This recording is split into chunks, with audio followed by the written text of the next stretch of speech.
السلام علیکم guys, this is ملک اسرار. نن به موږ د ایران او اسرائیل وار ایکسپلین کوو چې دا وار د څه د وجې نه شوی و. ایران اسرائیل ته دومره غټ ټریډ ولې دی؟ اسرائیل په ایران باندې د اټیک ولې وکړلو؟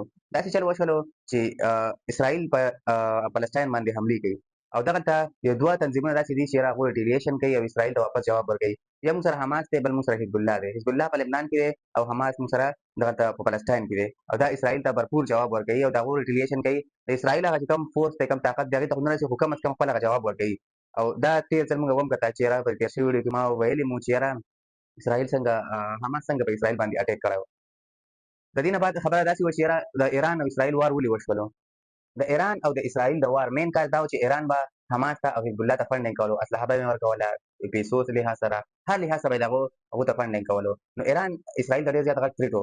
بله دویمه خبره دا وه چې اسرائیل دا سوچ کولو چې یاره ایران نیوکلیر بم جوړوي او د دې نیوکلیر بم ته بیخي نږدې دی.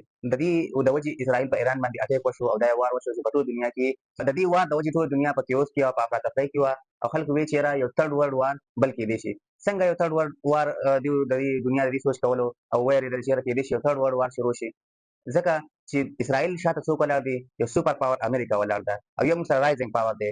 رایزنګ پاور څوک دی؟ دا تاسو ته پته ده. جی ها، زه د چاینا خبره کوم. چاینا چا طرف ته ولاړه وه؟ دا د ایران طرف ته ولاړه وه. بل طرف ته رشیا هم موږ سره یو پاور دی، یو سوپر پاور تېر شوی دی او اوس هم چې کوم دی یو تکامل دی، هغه هم چا سره ولاړه وه؟ هغه ایران سره ولاړه. نو دغه شانتي نو دنیا دا سوچ کولو چې یو سوپر پاور دې جنګ ته راشي او بل طرف ته یو رایزنګ پاور دی، بل طرف ته رشیا ده، که دوی هم دې جنګ ته راشي نو بیا به یو دوه ګروپه جوړ شي لکه ورلډ وار 2 چې کوم شوی، ورلډ وار 1 چې څنګه شوی، هغه شانتي بیا به دنیا ته دومره غټ یو جنګ ښکار شي. د خوشقسمتۍ د وجې هغه چل ونه شو. ایران اسرائیل وار ته چې کوم دی مونږ 12 ډے وار هم ویلی شو. د دې جنګ د شروع کېدلو مین کاز دا و چې اسرائیل دا سوچ کولو چې ایران نیوکلیر بم جوړوي او دوی د نیوکلیر بم چې کوم د منصوبه ده د دې پوره کېدو ته بیخي نږدې دي. نو په 13 جون باندې اسرائیل په ایران باندې اټیک وکړلو. د اپریشن نوم چې د هغې اپریشن نوم د رایزنګ لاین او اسرائیل چې کوم د شپې آرمي چیف و، د هغې انټیلیجنس چیف و، دا دواړه پکې مړه شو. دغه شانتي ساینټسټ پکې چې کوم د نیوکلیر بم د جوړولو والا ساینټسټ هغه پکې مړه شو. د دې هغه ورځ باندې تعداد زما خیال نه و. د نیوکلیر بم د جوړولو چې کوم 15 ساینټسټ وو دا ټوټل بیا پکې مړه شوي وو. د ایران چې کوم مین نیوکلیر سایټس وو هغه اسرائیل دا دعوه کوي چې موږ هغه ویشتله. په ایران دا خبره وکړله په وضاحت کې چې موږ چې کوم موږ ته پته وه د دې حملې دا اټیکس کېدو پته وه، نو موږ د نیوکلیر چې کوم یورینیم وغیره د نیوکلیر بم چې کوم ساز سامان و هغه موږ بل طرف ته شفټ کړی او یو خفیه ځای ته هم وړی و. بیا داسې چل وشو چې ایران په دې کې چې اټیک وشولو هغو ډېر زیات ایران کې چې کوم خلک وو هغو ډېر زیات اګریسیو شو، ډېر زیات په غوسه کې وو چې یاره لکه اسرائیل دومره ضرورت چې هغو په موږ باندې حمله وکړله.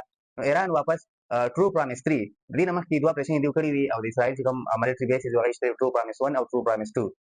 د دې نه بعد یو ټرو پرامس 3 چې کوم اپریشن و دا یې لانچ کړو او هایپرسانیک او بلیسټیک میزایل یې په اسرائیل باندې ورویشتله. خو په دې کې جارډن چې کوم ملک و هغو د اسرائیل سره ډېر زیات دعوه وکړل او دا د دې ډېر شي میزایل چې کوم و هغه یې انټرسپټ کړه. جارډن موږ سره یو اسلامي ملک دی خو هغو د اسرائیل سره تر کړلو او د ایران ډېر زیات چې کوم میزایل و هغه یې انټرسپټ کړه، سره اسرائیل هغه ټریټوري ته ونه رسېدله. مسلم چې کوم ورډ و هغو ډېر زیات تنقید په جارډن باندې وکړو چې لکه بینګ مسلم تاسو څنګه یو مسلمان کنټري او تاسو څنګه لکه د ایران چې کوم میزایلز او ډرونز و هغې باندې هغه دې انټرسپټ کړه. دا یو ماډرن ورډ دی. نو په دې کې د میزایلز د ایر سټرایکس د دې نه علاوه یې جنګ بله وي او هغه جنګ څه دی؟ هغه د ډرونز دی. دا اوس ټوټل چې کوم سوسایډ ډرونز دي اسرائیل به هغه راپرېښودل ایران ته. ایران به خپل ایئر سپیس کې چې کوم هغه به انټرسپټ کول او چې کوم انټرسپټ نه شو نو هغې به کوم خپل ټارګېټس دي هغه ویشتل او دغه شانتې ایران به خپل ډرونز لېږل.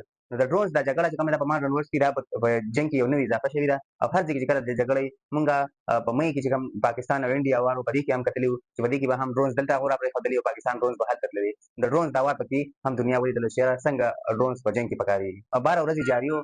په دې کې تقریبا په سوونو خلک په اسرائیل کې مړه وو، په سوونو خلک په ایران کې مړه وو، دغه شانتې په زرګونو خلک چې کوم دی دا انجري شوي وو، زخمیان شوي وو پکې. خو دنیا یو خبره بله هم ولیده.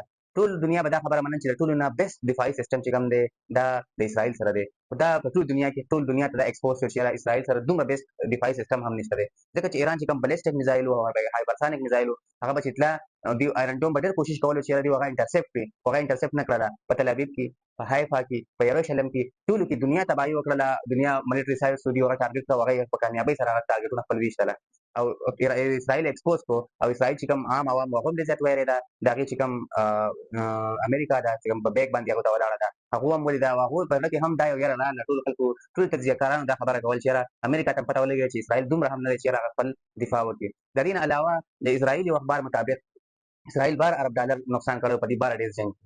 او دغه شانتي ایران والا چې کوم ایران هم اربونو ډالر نقصان وکړلو.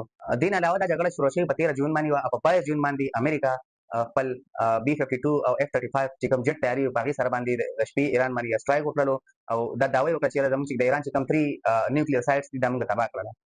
بیا ایران هغه واپس دغه په جواب کې هغه کنټیم هم کړل چې د امریکا په دې کې څه کار چې هغه راند باندې اٹیک کولو او دغه په بدل کې بیا دی په قطر کې چې کوم ایر بیس د امریکا هغه باندې هایپرسونیک او بالستیک میزایل ویشتل.